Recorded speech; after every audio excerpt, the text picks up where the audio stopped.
Mbak Jessica, Mbak Jessica, Mbak Jessi.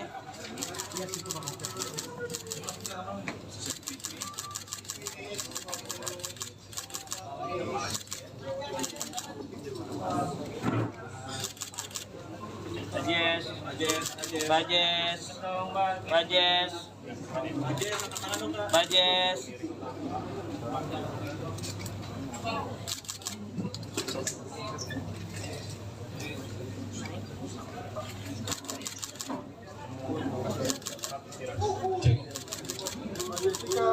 Bajes.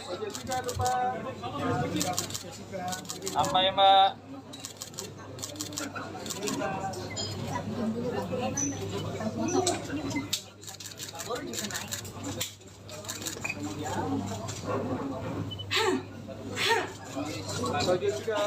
Bajes.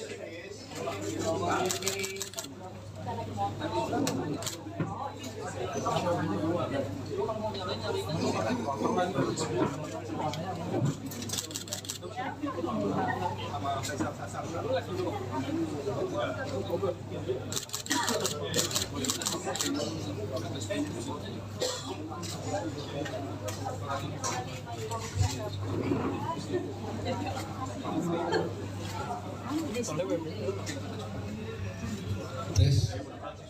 Lanjut, Bang. Udah bisa mulai? Bisa, Bang. Betul Bang, berdiri Bang.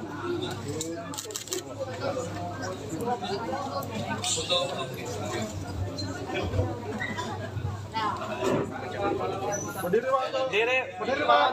Berdiri Bang, berdiri. Ah, Mbak Jess, cakep, Mbak Jess, lambai tangan, Mbak. Jangan hati-hati,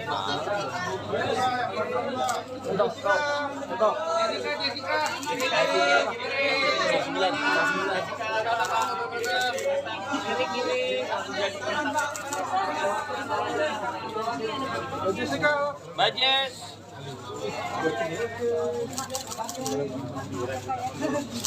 Oke, terima kasih. Oke, lanjut berat. Alhamdulillah pada ambil.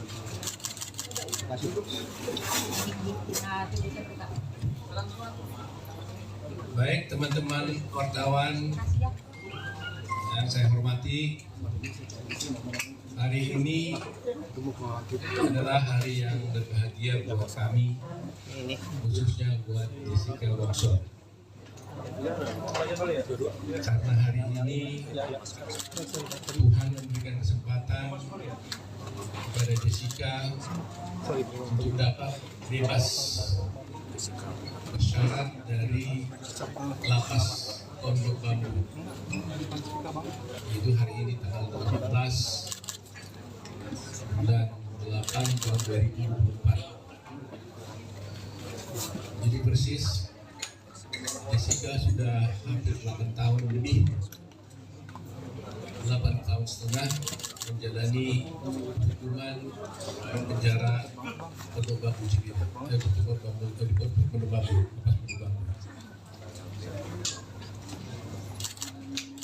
Hari ini kami kalau lihat di belakang ini, apa kata-katanya dia? Welcome home Jessica Wongso. Yes, welcome home, yes. Ya, kami buat ini karena kami merasa memang Jessica sudah menjadi keluarga kami semua ini.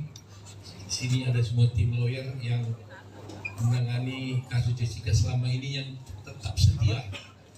Mulai tahun 2016 sampai sekarang 2024, tak satu pun yang berubah. Semuanya kita tetap konsisten melakukan bantuan hukum kepada Jessica. Ada Firman Marituan, Profesor Firman, ada Yakub Kasibuan, ada Dame Purba, ada Nurul Firdausi, ada Bostam Hidayat, ada Edi Batubara, ada James Purba, ada Benny, ada James Mariwan, ada Arya, satu lagi ada Doni, ada Feni, dan semua yang ada di belakang kami ini. Semuanya adalah tim-tim yang menangani Jessica ini. Jadi Tentu teman-teman wartawan bertanya, kok tiba-tiba bisa keluar gitu ya. Padahal kemarin saya bicara tentang pengajuan PK. Ya terus terang aja, bulan yang lalu sampai ke 3 minggu lalu saya berniat dan sudah menyiapkan rencana untuk mengajukan peninjauan kembali. Dan saya banyak dihubungi oleh teman-teman wartawan tentang rencana PK tersebut sampai tadi malam pun, kemarin malam pun masih banyak bertanya untuk wawancara dengan saya tentang PK. Tapi jujur saya katakan memang saya sudah dengar sedikit rencana pengeluarannya Jessica ini dari tahanan. Sehingga saya berpikir saya harus menunggu situasi yang tenang, dan akhirnya tiba-tiba mengejutkan sekali bahwa hari ini kami mendapat kabar bahwa dia dibebaskan. Nah, dengan demikian tentunya saya menunda PK waktu itu sambil menyelesaikan pengurusan segala surat-surat yang berkaitan dengan keluarnya Jessica. Terus terang aja teman-teman, cukup baik memang buat kami, bukan mudah ya kan 8,5 tahun di sana, dan kami terus berkomunikasi selama 8 tahun ini, 6,5 tahun dengan Jessica. Jadi kita terus komunikasi, saya juga mengunjunginya secara konstan, demikian juga ada Hidayah Bostam yang juga rajin sekali datang ke sana, Eli dan sebagainya. Terus kita berdiskusi terus bagaimana melihat keadaan Jessica di sana. Dan saya harus katakan memang di lapas dia diperlakukan baik sama dengan tahanan yang lain ya. Nanti mungkin Jessica bisa bercerita kalau tanya.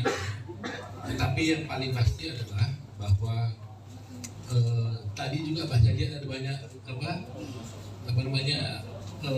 penggemar Jessica, sahabat Jessica ya. Tadi dari pagi katanya udah ada di sini. Ada di sini semua ya, pakai tulisan, pakai stand for Jessica, justice for Jessica, macam-macam ya. Tadi juga banyak telepon dan sebagainya.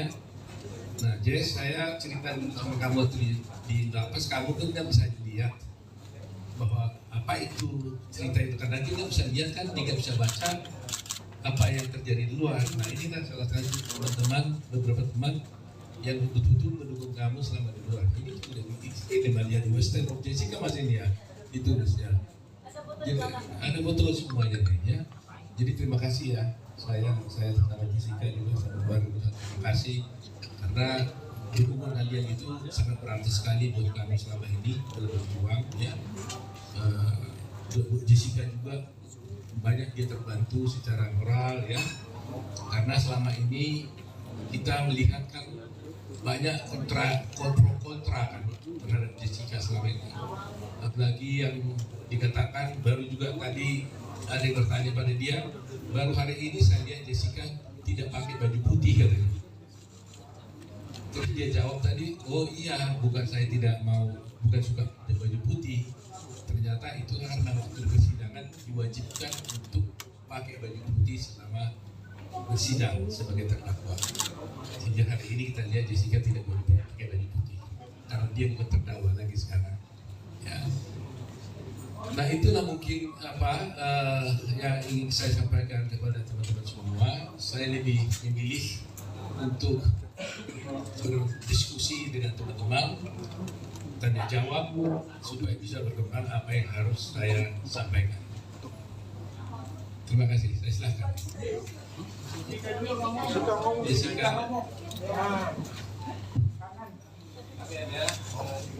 Di depan speaker bang, ini depan banget. Selamat siang semua teman-teman wartawan, terima kasih sudah hadir di sini. Semoga nggak ada yang cedera ya, karena ramai sekali.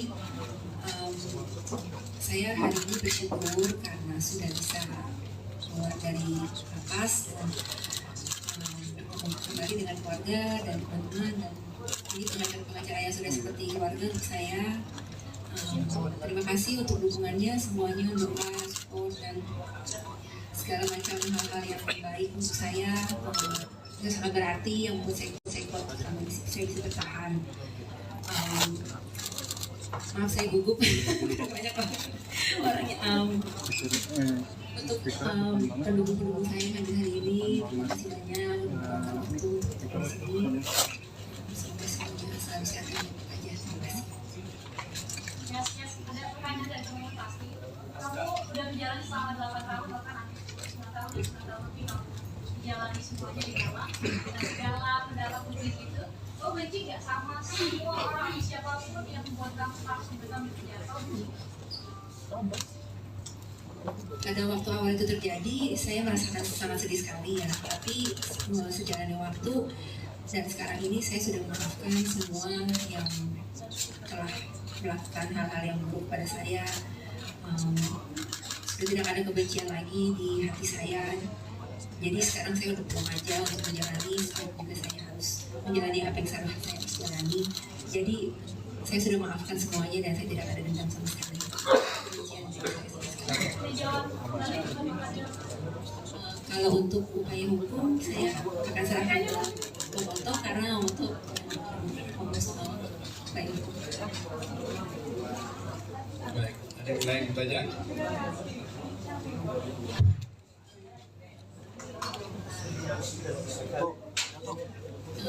I still have no idea what to do at the moment because I just got released from prison and Mas right now. Gue mansot apa tuh sot? Oke, gue aja.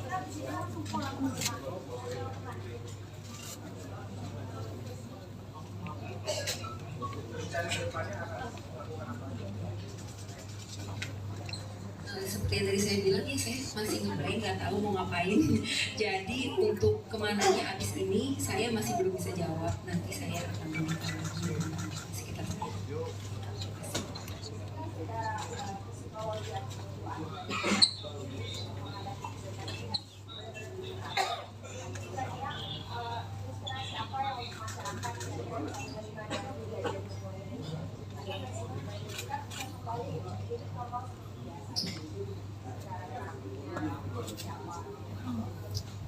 Saya rasa ini akan berjalan dengan sendirinya ya.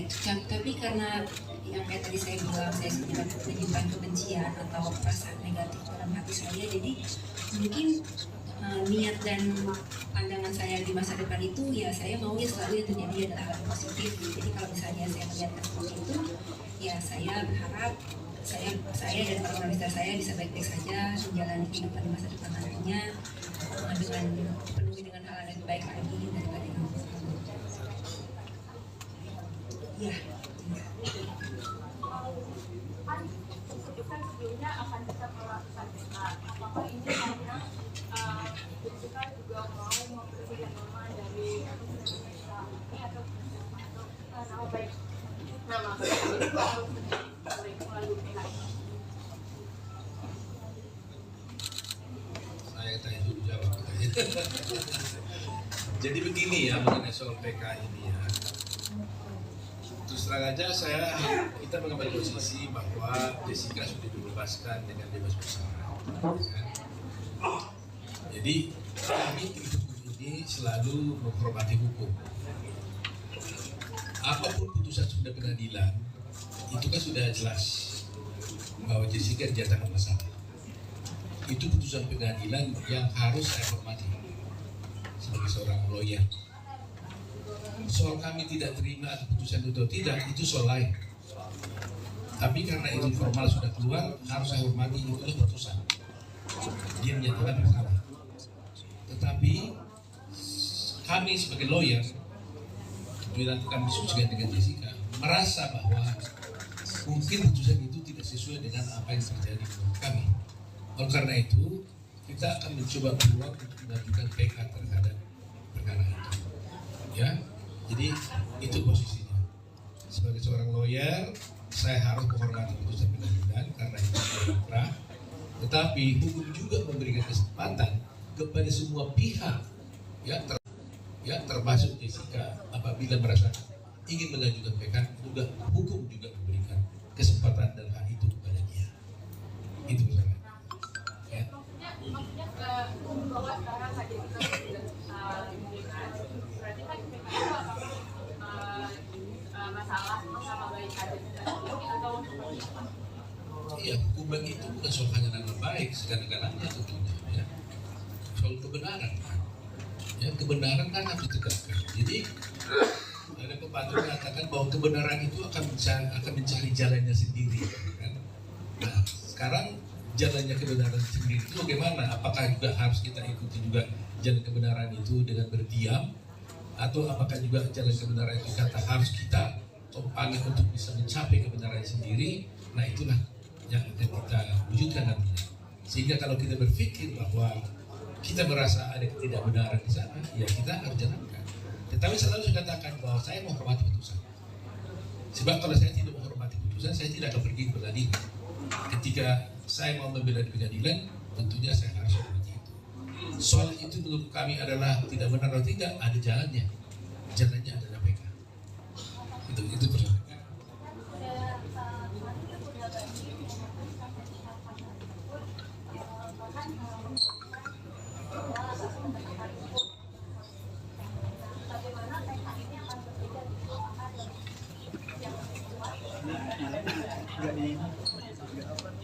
Ya, terus terang aja kami memiliki novum untuk perkara ini. Berbeda dengan yang dulu. Sekarang ini justru kami menemukan novum. Bahwa memang novum ini novum itu kan begini. Novum ini adalah suatu bukti yang ada pada waktu perkara itu dijalankan. Tetapi tidak kami temukan bukti itu pada waktu perkara itu berjalan. Yang mana kalau bukti itu tadinya ada pada waktu itu dan bisa kami sampaikan di pengadilan, maka putusan hakim akan bisa berubah. Nah, ternyata selama perkara ini berjalan sekian tahun, 8 tahun ini, kami tidak pernah menemukan bukti itu. Sehingga tidak ada alasan kuat untuk menyatakan ketidakbenaran itu. Tetapi suddenly kami menemukan bukti baru. Yang mana bukti itu sebenarnya ada pada waktu itu, tapi disimpan oleh seseorang, disembunyikan oleh seseorang, sehingga terhilang bukti itu, sehingga putusan itu memberatkan dia. Kalau ada bukti itu tadinya, maka dengan bukti itu kita bisa buktikan bahwa sebenarnya perkara itu harus berkata lain. Nah, itulah yang ingin disampaikan. Soal hasil tentunya hakim yang menentukan. Tetapi sebagai lawyer Anda akan bisa melihat nanti presentasi kami apakah betul yang saya sampaikan ini. Karena kadang-kadang kan hasil pengadilan dengan fakta di persidangan kan kadang bisa beda. Ya kan? Ada yang mengatakan ini harus bebas, tapi nyatanya dihukum. Ada yang mengatakan ini seharusnya dihukum, ternyata bebas. Nah, tetapi saya berharap bahwa kadang-kadang putusan hakim ini tidak selamanya menjadi berakibat buruk kepada seseorang. Ada kalanya orang dihukum tapi tetap dipercaya oleh masyarakat. Karena masyarakat mengatakan dengan bukti-bukti dan fakta-fakta yang kita tampilkan di persidangan, dan beruntung kita sekarang sudah ada live di TV, semua bisa menonton apa yang terjadi di persidangan, maka bisa saja dikatakan, wah berdasarkan ini sebenarnya harus bebas. Tapi putusannya menghukum. Bisa terjadi karena itu keadilan yang ditentukan oleh hakim. Nah, paling tidak kami akan berupaya membuktikan kepada masyarakat bahwa bukti ini ada jelas disembunyikan pada waktu itu, dan kalau kami tunjukkan itu, orang akan tahu, oh berarti benar-benar seharusnya dia harus tidak dihukum, kira-kira begitu. Nah, bagi saya itu sudah lebih dari cukup. Sudah.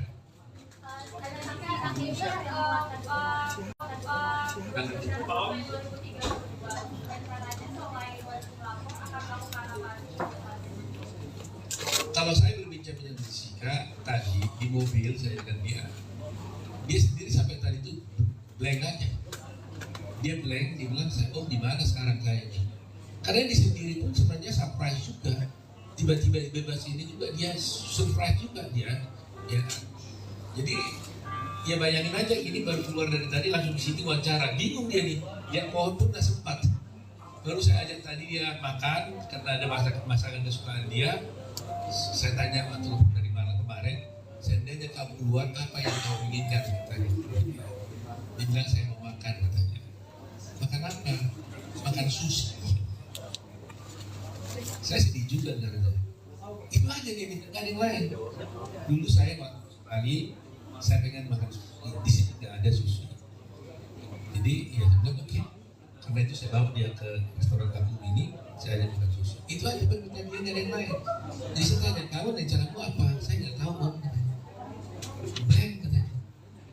Jadi habis ini juga nanti mungkin saya harus dia dulu istirahat dulu, baru pikir-pikir 1-2 hari ini, baru dia pikir apa yang harus dilakukan. Dia bingung sekali. Nah, kalau kalian mungkin ingin lebih tahu, saya ingin bercerita ya, pengalaman saya dengan Jessica ini cukup panjang memang. Yang akan tahu hubungan saya dengan dia ini. Dia kan kita bicarakan waktu dia sedih, suasana masih sedih juga. Kita juga waktu datang ke sana bisa juga waktu itu dia gembira, suasananya kan gembira. Tapi ketika dia tanya kapan saya bebas, itulah suatu hal yang tidak bisa saya jawab. Air mata kadang-kadang mau menetes juga, ya. Tapi saya tahan. Gitu. Tapi beruntungnya saya dengan dia ini, kalau saya dilihatnya sedikit agak tegang untuk memiliki dia hibur saya. Dia bilang, oh jangan pusing dong, jangan begitu dong. Nanti kalau om tegang, siapa yang bela saya? Katanya. Jadi sometimes kita saling backup lah, gitu ya. Jadi itu sebabnya kami tidak pernah berputus asa untuk membela dia ini, karena dia cuma pengertian juga, gitu ya. Walaupun kadang-kadang dia merasa gimana om, nah gitu kan. Ya kita kan susah jawabnya. Makanya waktu kemarin itu ada Kak Vina saja, saya merasa guilty feeling. Saya nggak bisa ada orang datang dari kasus Vina ke saya minta tolong, kan itu nggak bisa saya tolak. Tapi kalau saya langsung terjun langsung menangani itu, saya merasa Jessica pasti marah ke saya. Kok itu diurusin saya punya belum selesai? Gitu nggak, Ben? Kamu ada merasa gitu ya? Lihat deh coba, betul kan? Ngaku dia benar. Saya merasa itu sebabnya teman-teman wartawan seringkali kan minta saya wawancarakan, mungkin 2 minggu masa kesal ke saya kan. 3 minggu ini banyak wartawan kontak saya minta wawancara tentang kasus Vina. Semuanya boleh katakan hampir tidak saya ikuti. Terus terang aja saya jujur hari ini, buka dosa nih, buka kartu saya nih. Saya nggak enak kepada Jessica. Itu aja. Tapi saya tidak tinggalkan kasus itu karena ada tim saya 150 orang yang bantu itu. Ada Twitter, ada Twitter dan sebagainya. Begitu saya merasa tanggung jawab saya terhadap Jessica ini. Nah, kalau sudah sekarang mungkin sudah mulai agak sedikit tenang. Anda sendiri tahu bakal bebas hari ini, dikasih tahunya kapan dan kayak gitu gimana? Terus terang aja kita juga nggak tahu kepastian, cuma memang kita dengar-dengar gitu kan. Tapi kan kita nggak pernah melakukan hal-hal upaya-upaya untuk dibebaskan itu. Jadi sebenarnya lapas yang bisa menceritakan yang sebenarnya ini. Tapi mungkin secara normatif saya tanya Pak Tunggu pulang, sebenarnya saya sendiri baru nanya tadi, Pak siapa tadi itu ya di Bapas, Jessica ini bebas kenapa sih ya? Pak Andika ya, Jessica ini bebas kenapa sih sebenarnya? Saya tanya, dia bilang ya karena dia memenuhi semua ketentuan-ketentuan untuk dia bisa bebas. Ya itu mereka yang tahu, semua aturan-aturan itu kan ada untuk remisi ini. Saya beberapa hari yang lalu dengar ya, tapi mereka bilang selama belum ada keputusan resmi, mereka juga tidak menjamin memastikan betul keluar atau tidak, ya kan? Cuma diberitahukan tadi malam, mereka mengatakan sudah ada itunya keputusannya, makanya langsung saya beritahu malam hari ya. Baru malam.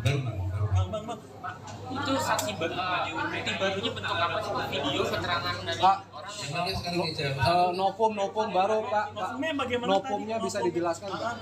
Dan Novum orangnya barunya apa Pak? Iya. Kalau Novum novum barunya apa? Dan orangnya tadi siapa? Yang bisa disampaikan, lalu kemudian yang kedua tadi kan katanya ada sebenarnya menyembunyikan bukti, jadi tidak pihak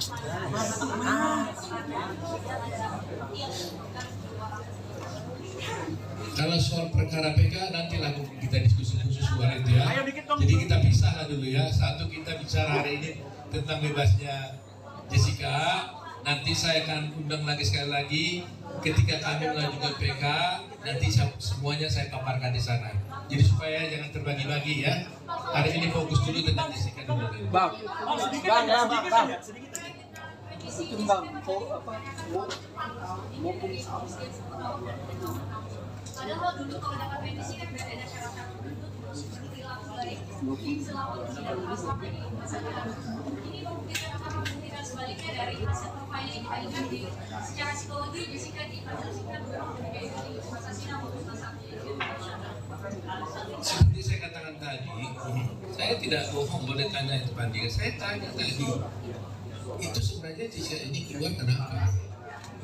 Dia bilang semua aturan-aturan yang ada di dalam persyarat itu semua dia penuhi. Terus terang saya nggak ngerti mana detailnya. Secara umum sebagai lawyer kan saya tahu pasti harus berkelakuan baik, ya kan? Nah sehingga kalau tadi Kristi ditanya, ya benar juga ya.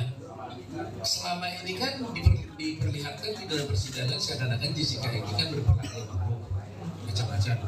Tapi kenyataannya 8,5 tahun dia di penjara, nyata-nyata dia berkelakuan baik sampai-sampai mendapatkan kebebasan bersyarat lebih awal, kan gitu kan? Nah apa itu? Boleh nanti ditanyakan kepada LP karena saya tidak punya kompetensi untuk menjawabnya. Saya hanya bertanya tadi kenapa dikeluarkan. Jadi mestinya kan saya yang mengajukan surat supaya dia dikeluarkan kan?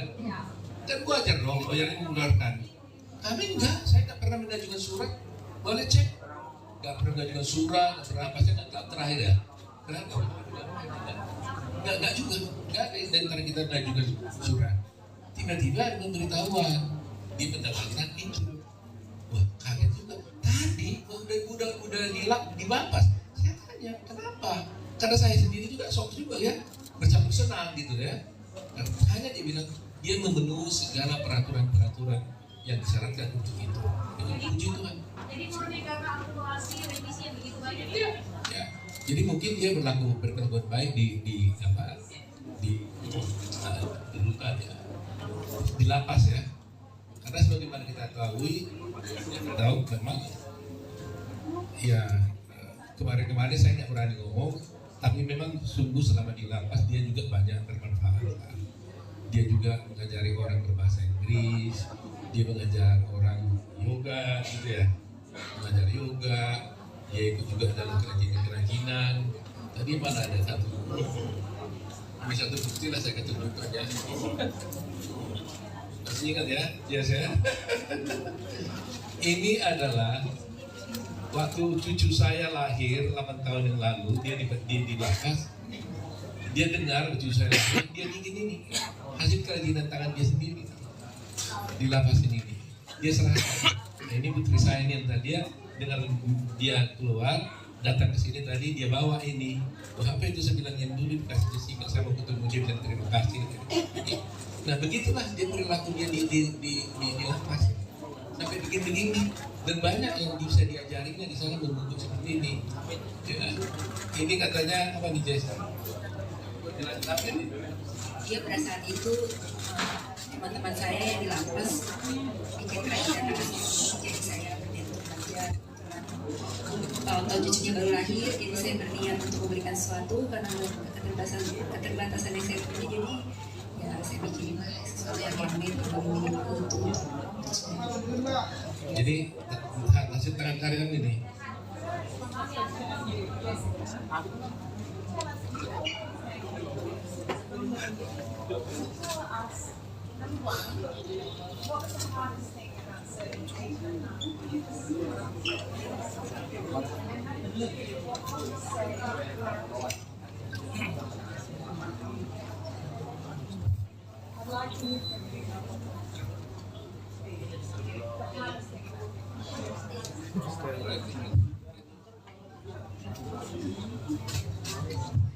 So Jessica, would you prefer it in Indonesian?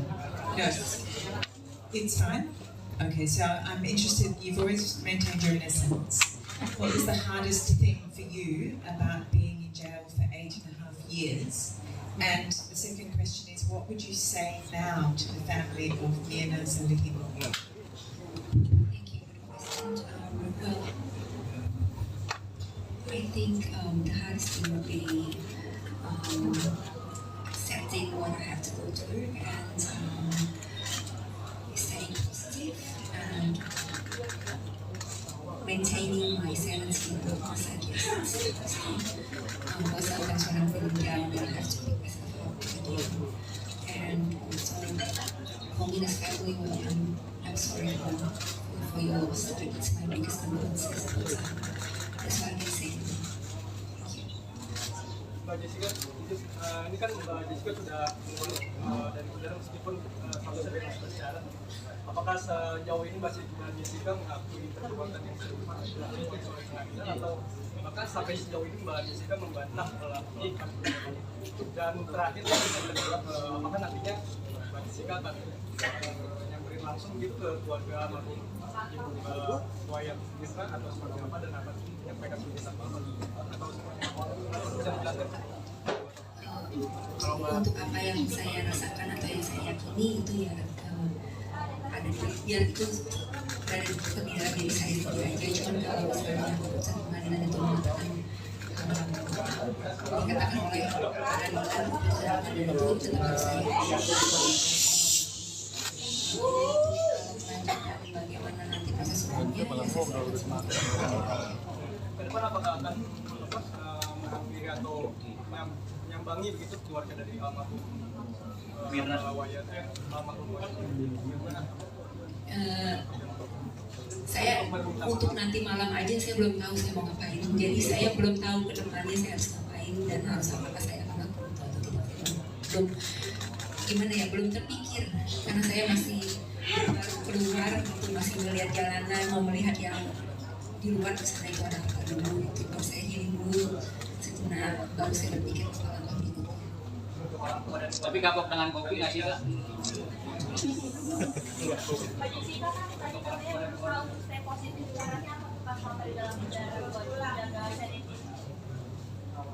Kalau itu perjalanan yang panjang ya, dan itu bukan sesuatu yang dibangun dalam satu malam saja. Mungkin karena saya harus belajar untuk menerima apa yang terjadi di hidup saya lama-lama itu, walaupun saya awalnya punya perasaan yang sedih atau segala macam yang negatif, tapi saya berpikir kalau saya tetap berlarut-larut merasakan perasaan seperti itu, toh juga saya harus menjalani apa yang saya jalani. Jadi lebih baik saya memilih yang lebih positif aja.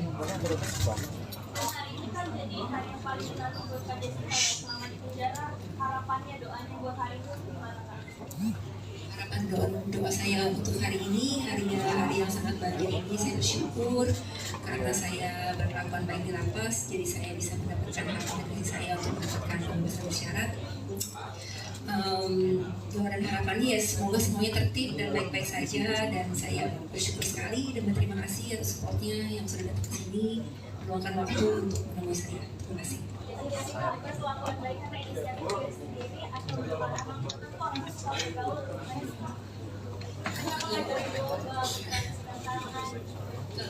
Kalau berkelakuan baik itu kan notabene karena di lapas itu banyak peraturan ya. Jadi kalau saya tidak melanggar peraturan itu udah nilai baik. Tapi kalau saya berbuat lebih untuk membantu atau menolong orang lain itu lebih baik lagi. Tapi mungkin karena saya itu secara natural terjadi aja sih. Kalau saya mau berbuat seperti ini ya saya berbuat.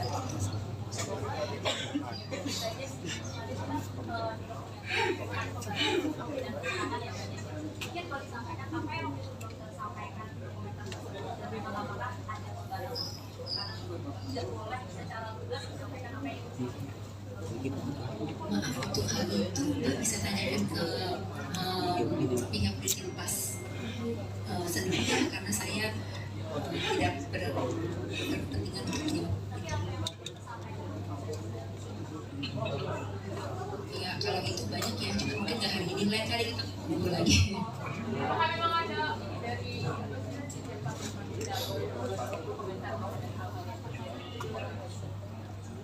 khususnya beberapa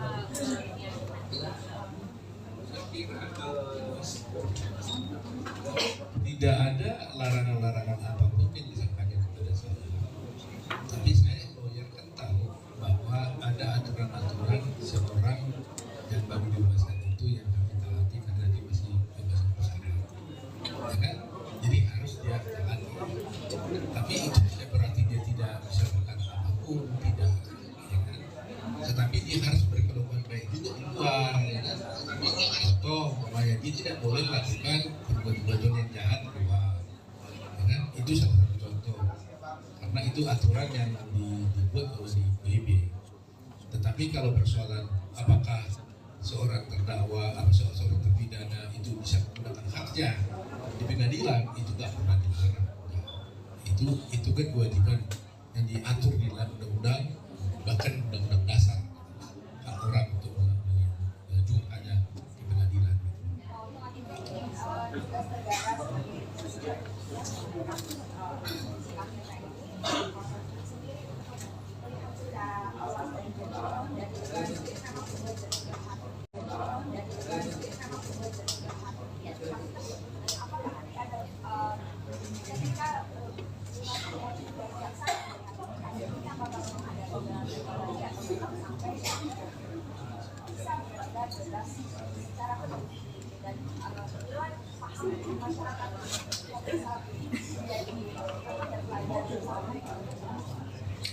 Begini ya,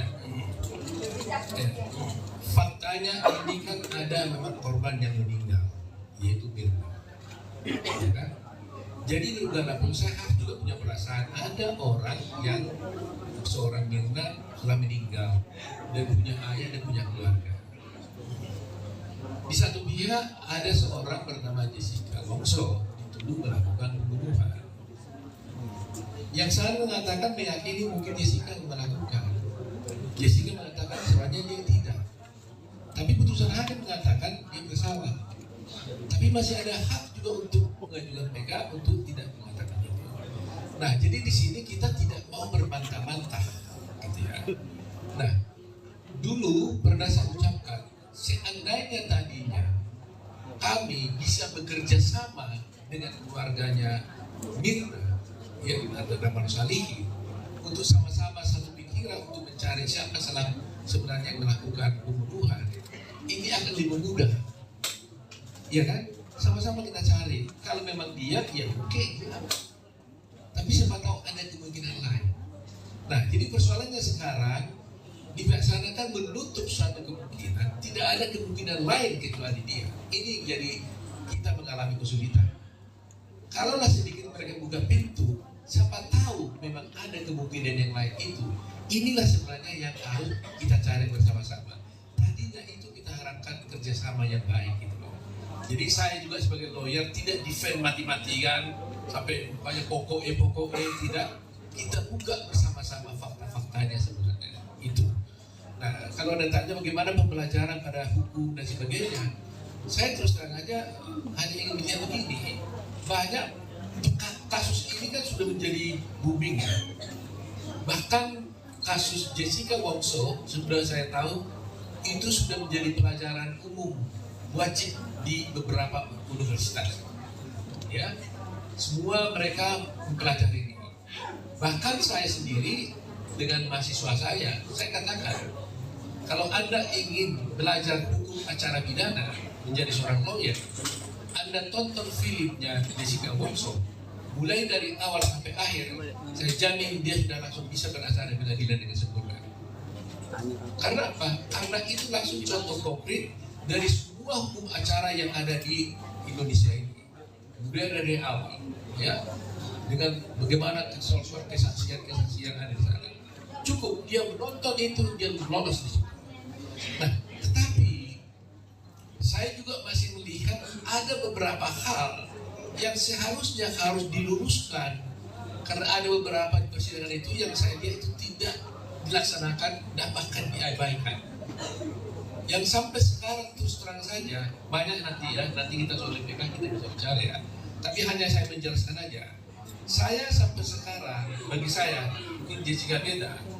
Bagi saya seorang lawyer sebagai seorang dosen, ya, seorang lawyer, seorang dosen, sebagai seorang ketua pradi, seorang yang mendalami hukum, saya terus terang tidak puas dengan putusan ini. Karena apa?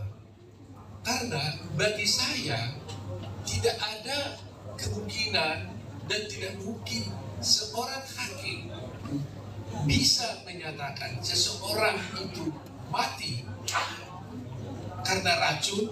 Katakanlah ada seorang di sana tiba-tiba jatuh, meninggal, kemudian hakim mengatakan, oh itu meninggalnya karena cyanida. tanpa diotopsi. Itu tidak mungkin dalam teori hukum manapun.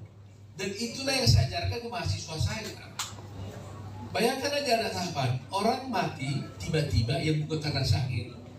Ditanya, matinya karena apa? Ya kan? Karena racun. Terus kalau racun, racunnya apa? Masih banyak tahapannya.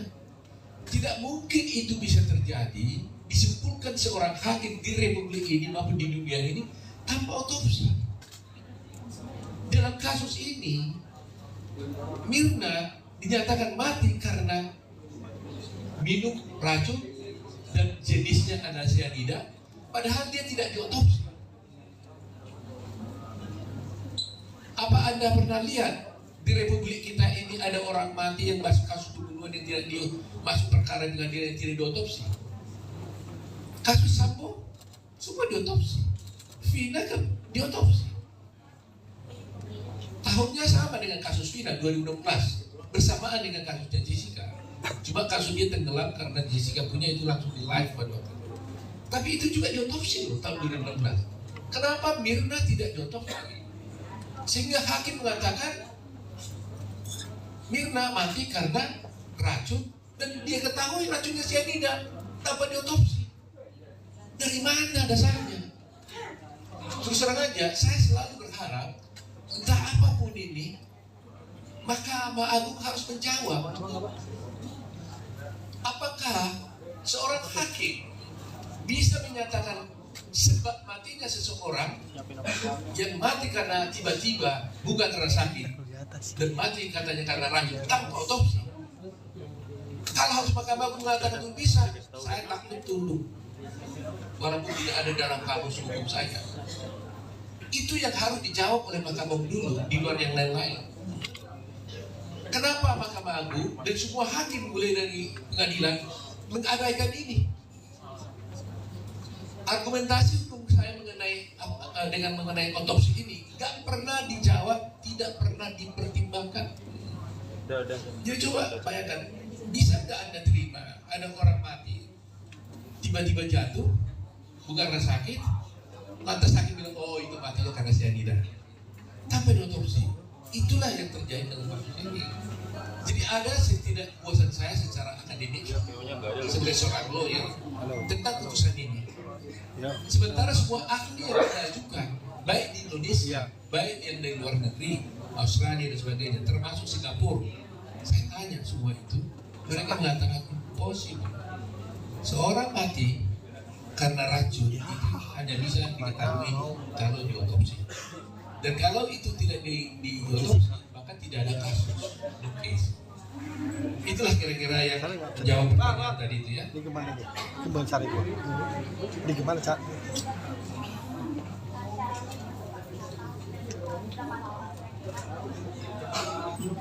Iya.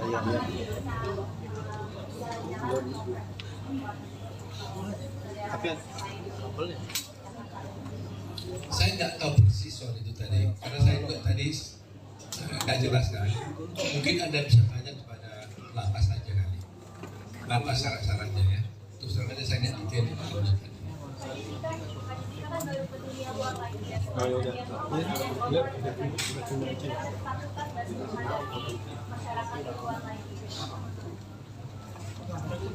Kekhawatiran pasti ada ya, tapi yang bagaimana sudut saya merasa saya takut, jadi saya tidak buat apa-apa. Jadi ya kita harus semuanya harus lagi ya. Kalau persiapan secara spesifik tidak ada. Saya orangnya itu ya hari ini aja, besok apa yang terjadi aja. Cuman kalau hubungan ya pasti di samping saya, di sekitar saya itu pasti ada orang yang sayang sama saya dan mendukung saya. Jadi itu aja sih yang saya fokusin. Terima kasih.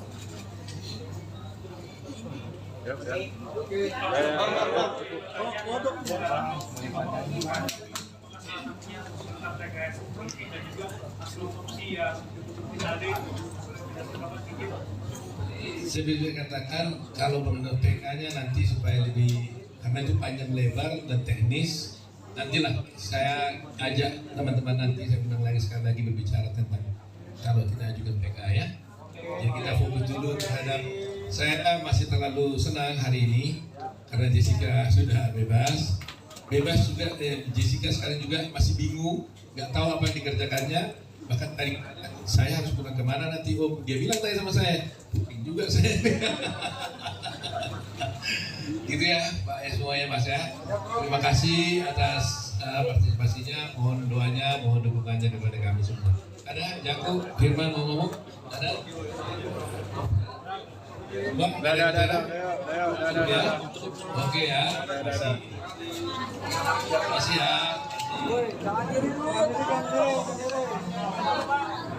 Bareng dulu. Pak foto bareng Pak. Foto bareng. Jangan diri dulu. Sit down, sit down, sit down. Kiri, Jessica. Oke.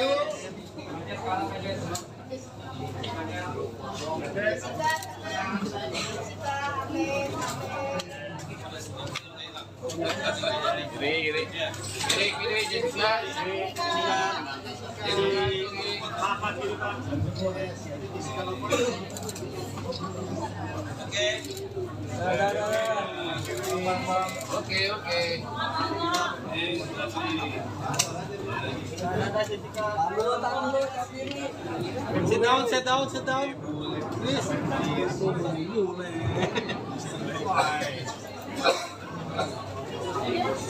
Please sit down, please.